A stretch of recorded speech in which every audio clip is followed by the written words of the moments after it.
Michael Corrado. Quick update on what's going on in the airline industry. Some things that aren't too good for workers. So very recently, a couple of weeks back, I learned that the ADM, the airport authority at the Pierre Elliott Trudeau Airport in Montreal, issued an RFP, and actually the results of the RFP were released.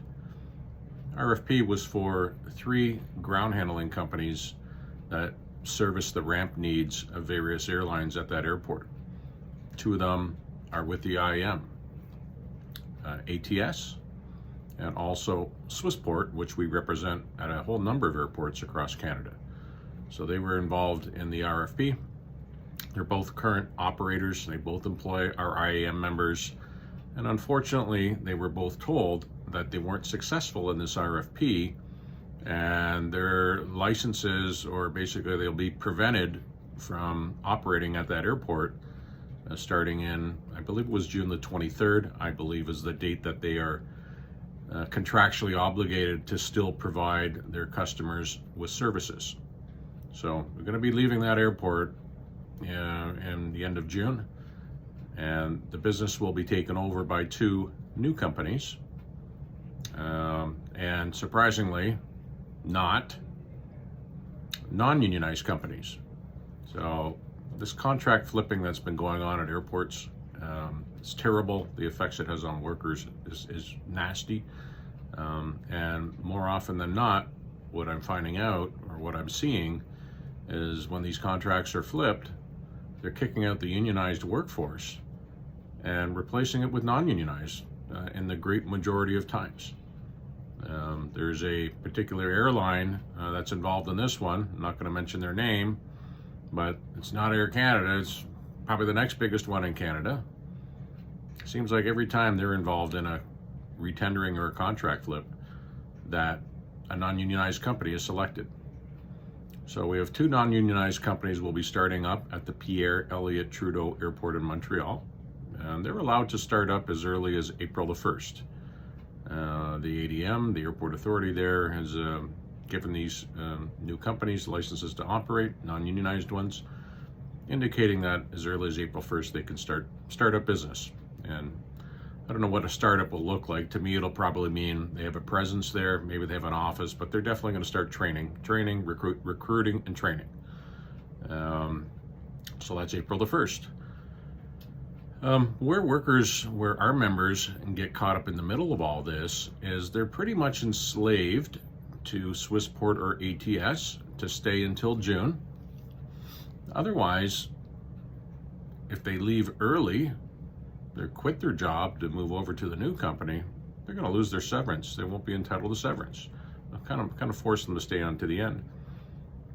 What I've heard from at least one of the 2 employers, I believe with Swissport, is even though they're losing their license to kind of operate for ground handling or whatever they're providing those services, that they may take the position that we're not going to pay out the severance.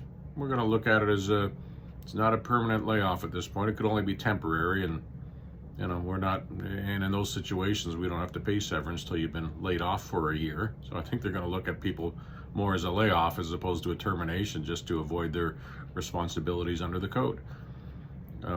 Our laws, our Canada Labor Code, was reformed over the last couple of years for these types of retenderings. Under the Canada Labor Code, they call it successive contracts for service.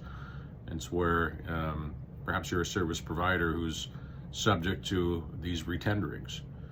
So changes were made, and it was really made to allow a worker to transition, to lose their job with company A and move over to company B on a retendering, simply changing their uniform, their shirt, their logo on their company logo on their shirt, and putting a new one on, starting with the new company the next day, and having no breach of employment.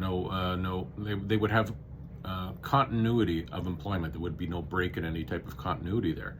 Just simply move over to the new company the next day, and there's no financial hardship. And in those instances, the Canada Labor Code was changed for equal remuneration, where I move on to the new company that's taken over this contract, they can't pay me any less than what I was making at my old employer. So this is the way things are supposed to work. The new companies coming into Pierre Elliott Trudeau Airport, I'm sure the non-unionized ones do not want to have to pay somebody their rate of pay that they had at the old employer. Matter of fact, they may be able to purposely not hire them. I'll give you an example. If I'm somebody from Swissport or ATS who's been there for 20 years and I'm at the top of the pay scale and I'm making the most out of any worker there, you think the new company wants to assume my salary? You think they want to take that on? No, they'd like to be able to pay somebody the minimum wage if they could. So there's lots of games that kind of go on there. I want to talk about a couple things. One of them actually has to do with the right to strike, and the other kind of has to do with severance. I know I've talked a little bit about severance, but let me move on to the right to strike. The way this retendering seems to be taking place at that airport, and I've watched it at others, really nullifies any lawful right to strike that these workers may have.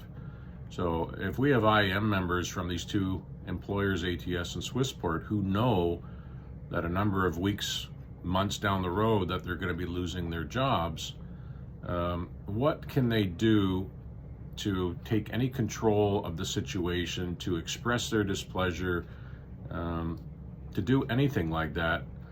The only time that they have a lawful right to strike is when they're in contract negotiations and you've gone through conciliation and that type of stuff, right? And so they have no ability to show their displeasure. I mean, sure, they can write their MP, they can write Trudeau, like it's going to make any difference, but they really have no right to strike.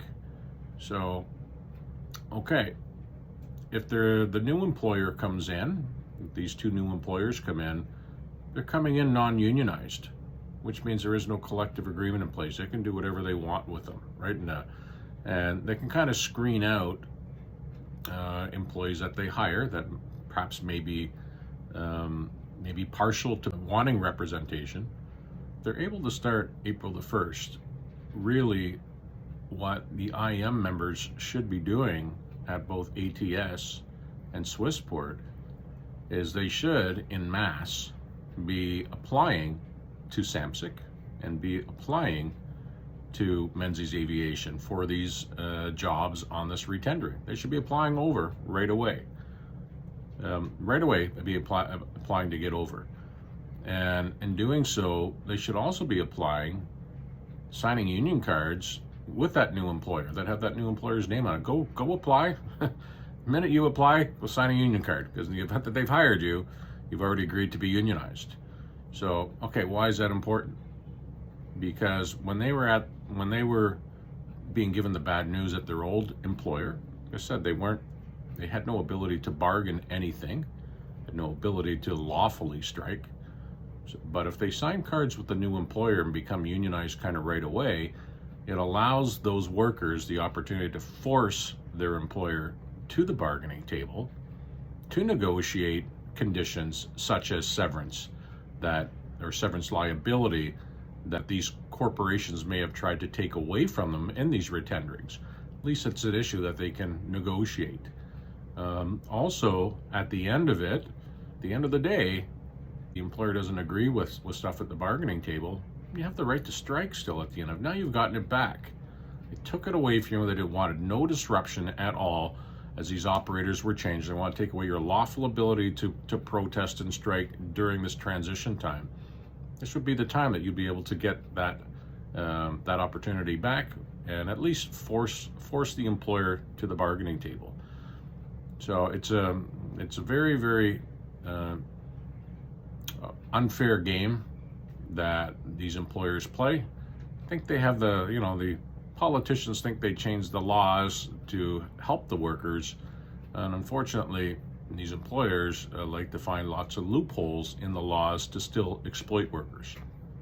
So the other part, like I said, was severance, and really severance is there to provide somebody with income when their company doesn't exist or they've lost their job permanently, right? And these the laws were kind of set up that if there's a retendering where I'm just changing my uniform and going to work for the new employer the next day, why would any severance be afforded? That the new employer would just inherit any future severance liability. They would take on my years of service from the previous employer. If I worked 10 years for ATS or 10 years for Swissport, and I moved over to, say, Samsic or Menzies, and if I ever get laid off from Samsic or Menzies or terminated from there, due to a plant shutdown, but they wouldn't inherit the 10 years of service that I had prior with Swissport or ATS. So there's a lot of trickery in trying to get out of any severance liability. And, the unfortunate part on these retenderings is what we find most of the time, because the workers need to kind of stay on until, say, June the 23rd or whenever they're contractually obligated, because if they leave early and they quit, they lose their severance. So it's a tricky game, and I think that's probably purposely why they have set up April 1st for these new companies to come in, and forcing the other one to still provide services until late June. It's to try to perhaps get out of any severance liability and to rid the workers of any lawful opportunity to strike.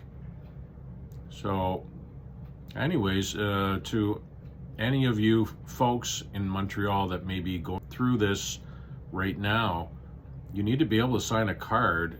Go apply en masse. Scare the crap out of ATS, scare the crap out of Swissport that you're all going over to the new company with the potential of starting April the 1st. Scare the crap out of them. See how they can run their business till June the 23rd or whatever it is. But you need to know that you're much better off having somebody to fight and do this stuff with employers, such as a union, than having no union at all. You are much better off. Get unionized. Stay unionized. Don't ever beg, bargain.